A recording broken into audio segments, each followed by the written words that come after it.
Maya Angelou has been my most steadfast counselor for my entire life. I discovered her probably 30 years ago when I was in college, and I lean into her work. You know how when you find those people that just are unsparing and honest in their work, but they also bring you joy and comfort? She's that for me. And I love everything she does except for that quote. That quote has pissed me off for decades. And I never understood this idea that you're free when you belong nowhere. And as a social scientist, I know that belonging, I know this for sure. Like if you ask me the one thing I know for sure, 200,000 pieces of data. I know in the absence of love and belonging, there's always suffering. That I know for sure. So this quote from her about belonging everywhere, which is really nowhere, is what sets us free, was so troubling to me. But then I started digging in and I started trying to understand, what does it mean to belong? And I never thought of the concept of belonging. I thought belonging was like, we have a crew.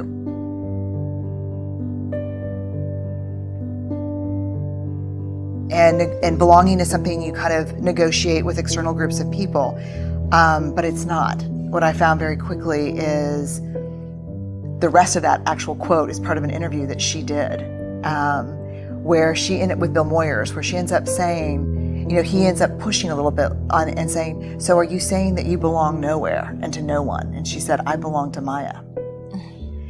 And what I found is that true belonging is a spiritual practice. And it's about the ability to find sacredness in both being a part of something, but also the courage to stand alone. And the people, for those of us who struggle to have the courage to stand alone, especially when we know that we're risking that sense of being a part of something because we disagree. Yes. Because we have a different opinion, because we love something different. That's the mark of true belonging, to be able to say, yes, I am a part of something bigger, but I also will stand alone when I need to. You belong everywhere and nowhere, and that is liberation.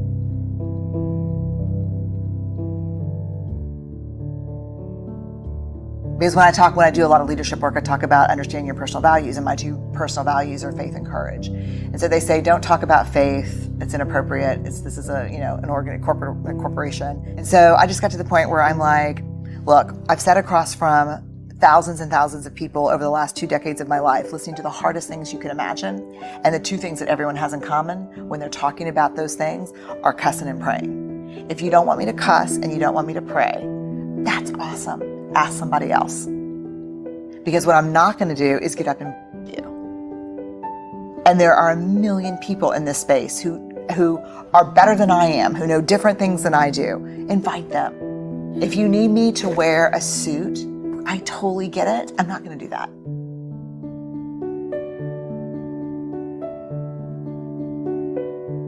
When I speak in public, I don't get up there to talk from my Brooks Brothers self to your Brooks Brothers self. I get up there, and when I walk on the stage, I'm going to talk about things that 90% of the people in the audience have never thought about, talked about, and are scared to listen to. And they need to see me as a person, and I'm just that person. There's this part from Braving the Wilderness that it really changed me. It's the practice that came from the book, and it is, don't walk through the world looking for evidence that you don't belong, because you will always find it. Don't walk through the world looking for evidence that you're not enough, because you'll always find it. Our worth and our belonging are not negotiated with other people. We carry those inside of our hearts. And so for me, I know who I am. I'm clear about that. And I'm not going to negotiate that with you. I will negotiate a contract with you. I will negotiate maybe even a topic with you, but I'm not going to negotiate who I am with you. Because then, and this is I think the heart of the book, then I may fit in for you, but I no longer belong to myself. And that is a betrayal I am not willing to do anymore. I spent the first 30 years of my life doing that. I'm not willing to betray myself anymore. I just can't do it.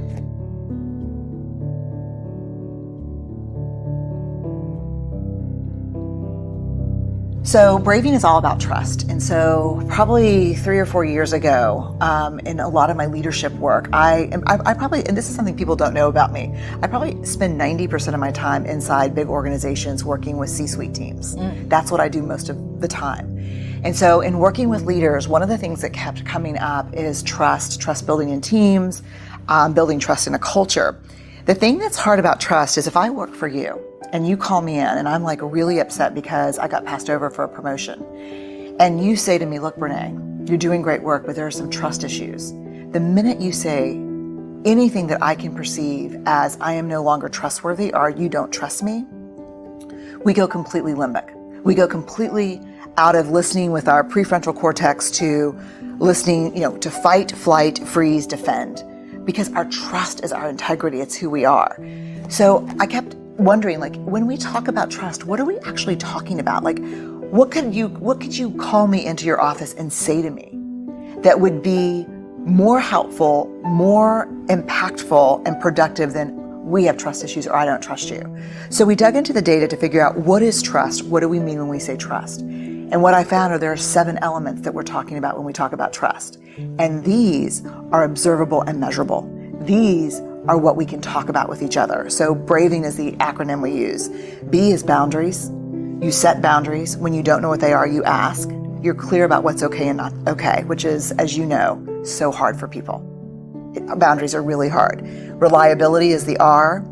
You do what you say and you say what you do. The big hard thing about reliability is you're not hustling for worthiness, so you're not completely overcommitting and not delivering. That's the reliability issue. A is accountability. You don't back channel and blame.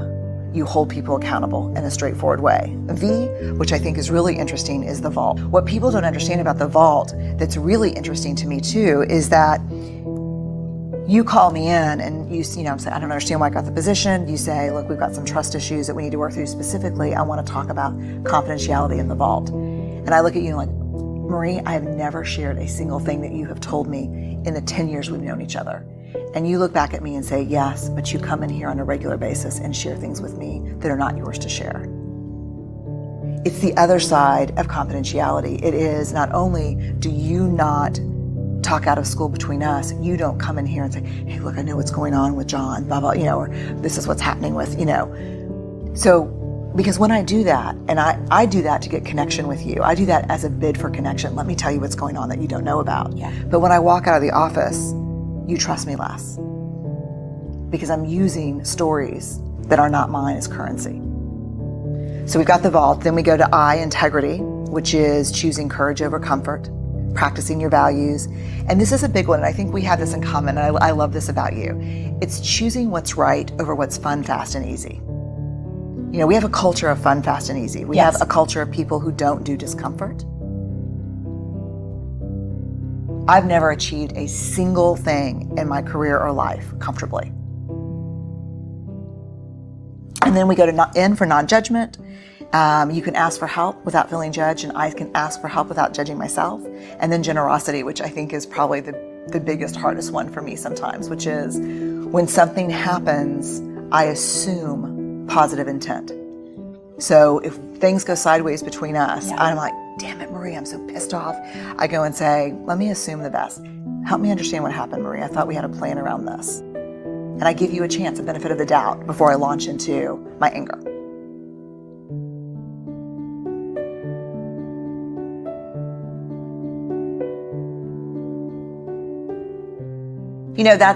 That's human nature. That's wiring. In the absence of data, we will always make up stories.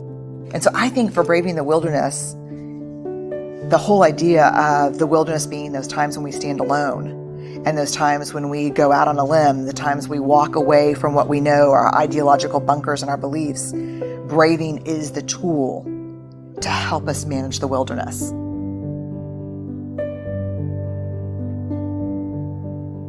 I'll leave you with this. There will be times when standing alone feels too hard, too scary, and we'll doubt our ability to make our way through the uncertainty. Someone somewhere will say, don't do it. You don't have what it takes to survive the wilderness. This is when you reach deep into your wild heart and remind yourself, I am the wilderness.